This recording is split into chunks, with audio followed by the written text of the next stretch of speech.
Sorry, gentlemen. This whole area is closed for good movies only.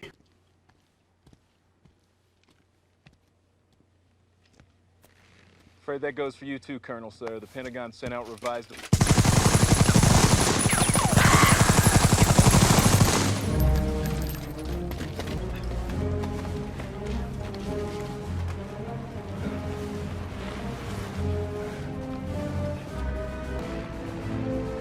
Yes. Financially, you're not going to be hurting after this then, are you? I mean, she was worth quite a bit of money. Are you suggesting that I killed my... Franchise. How dare you? Ladies and gentlemen of the jury, you will hear ironclad proof of Indiana Jones' guilt. Indisputable scientific evidence that on the night of June 30th. Dr. Jones did in fact viciously attack and brutally murder his franchise. Having considered all the factors in aggravation and mitigation in this case and found the offense was brutal and indicative of wanton cruelty, it's a judgment of this court that you be remanded to Illinois State Penitentiary at Menard, where you will await execution by lethal injection on a date to be set forth by the Attorney General of the state. And may God have mercy on your soul. It's called capitalism.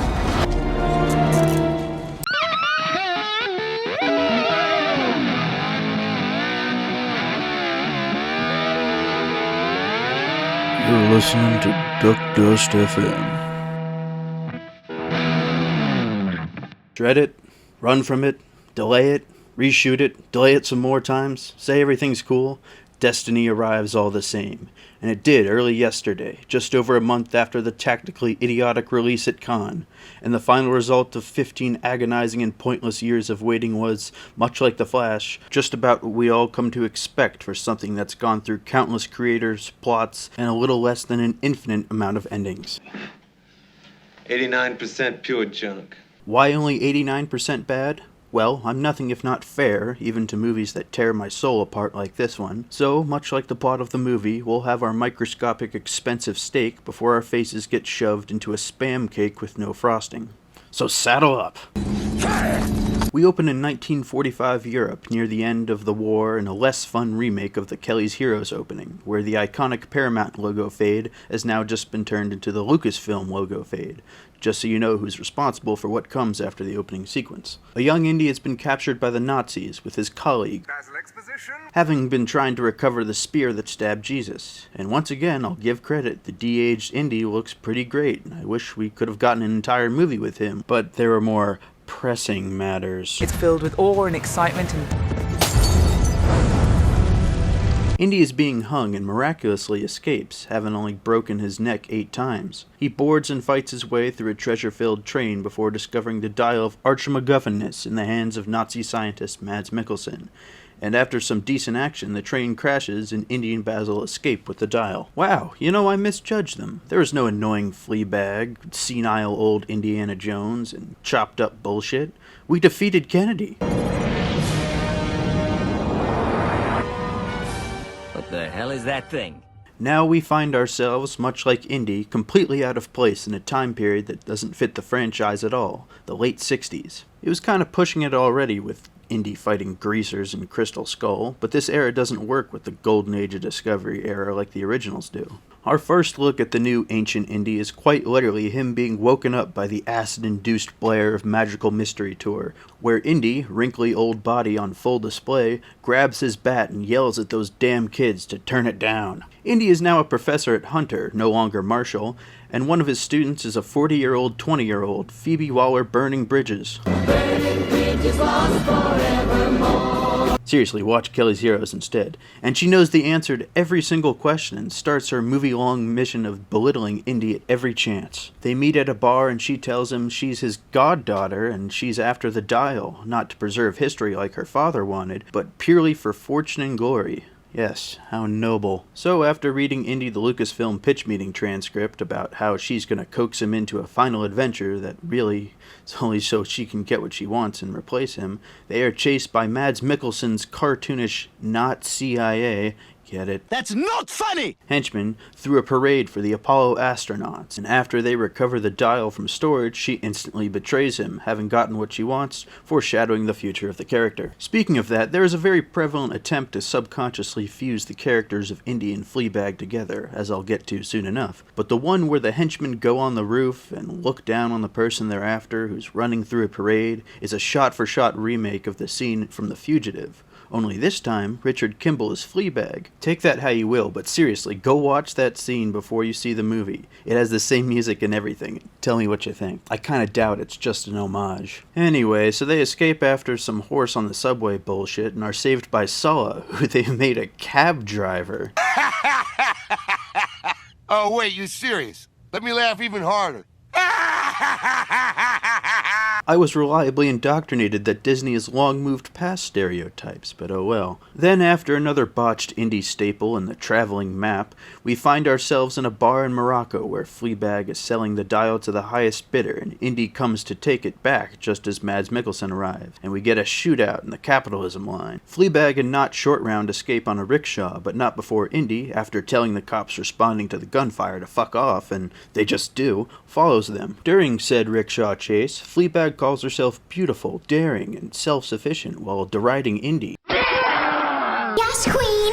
Yes, queen! Yes, queen! Then, while also being chased by one of her surely dissatisfied lovers, she, and I'm not fucking with you, breaks off a piece of the rickshaw, jumps onto the car, smashes the window, and chokes Mads Mikkelsen out. So stunning, so strong, so brave. And after the chase is over, she continues to show how stunning she is, while the CIA lady who's kind of been in this movie is killed or something. Now in hour 4 of this 2.5 hour long garbage fire, Indy and Helena meet with Not Sala, Antonio Banderas, who helps them dive into the ocean to recover the other half of the spinny MacGuffin thing. They encounter a bunch of CGI eels, and guess who saves Indy? Miss Distracting Head Mole. Mole, mole, mole, mole. But yikes, Mads Mikkelsen is caught up somehow and takes them prisoner while Helena betrays him again for some diamonds, but it was all a ruse, because she's the smart and capable one. Not Sala is killed while they escape, and Indy mourns him while Helena is kind of like, oh yeah, sorry, not my problem. Dead. Yes, sir. The body is... That's gone, sir. Okay.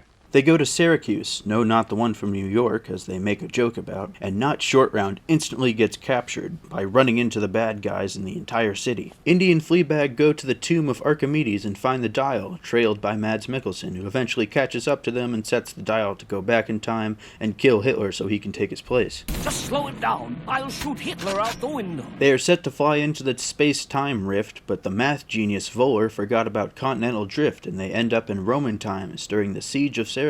Those aliens don't seem so ridiculous now, do they?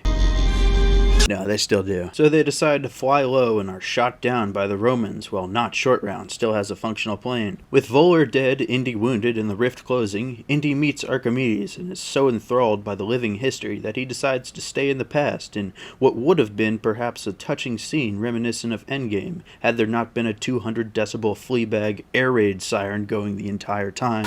She says, much like Lucasfilm, fuck it, and gives him a right hook TKO, and we cut to black. Finally, in a scene that was probably shot backstage before the Cannes premiere, Indy awakens to find Marion, having divorced him, come back, and all the rest of the characters. They do their recreation of the Great Mirror scene to make it seem like it wasn't all that bad. See? Indy takes the hat in the end, and there was never any doubt. Bullshit. Where does one even begin with such an overflowing amount of crap? Well, maybe with the good. Despite this movie being a mindless cash grab, it's always great to see a character we love on screen, and we got a brief glimpse of that in the overall satisfying opening and final scene of the movie, which could have been, and probably was at one time, worse. Now on to the bad. 15 years is a long-ass time to make a movie that was supposed to come out not too soon after the last one, and you can tell pretty frequently throughout. From the disjointed patchwork last hour and weak plot, the cracks are in the foreground for most of the runtime. Character absences are explained away about as well as why Dad never came home with the milk. Mutt Williams was killed in Vietnam. I cock-a-dow! Just do it! Marion divorced him after getting happily married, and Sala is too old to come along. However, the new characters outside of the talented Mads Mikkelsen are, much like the sequel trilogy, nothing more than cheap knockoffs of the original. Not Indy, not Short Round, not Sala, not Donovan. Sparse originality, as always. Politics, as you'd expect, also protrude into the story. Disney wants to act like it's all against the Nazis, despite its spotty history. Tough break, Jew Mouse!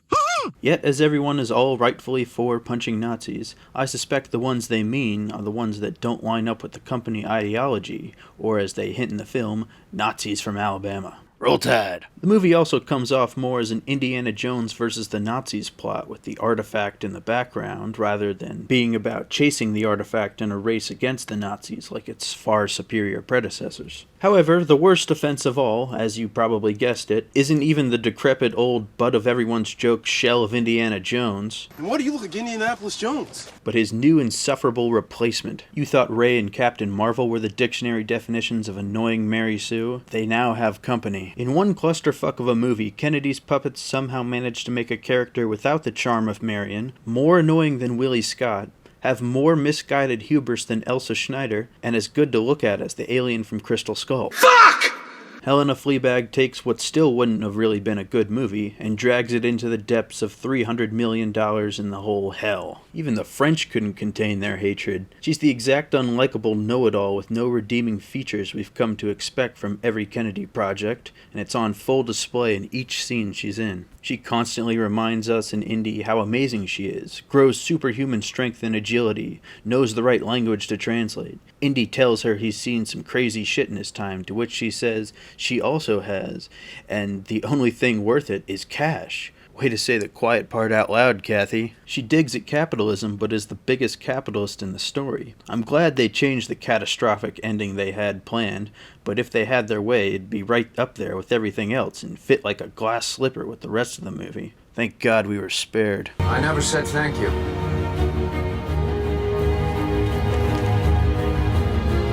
And you'll never have to.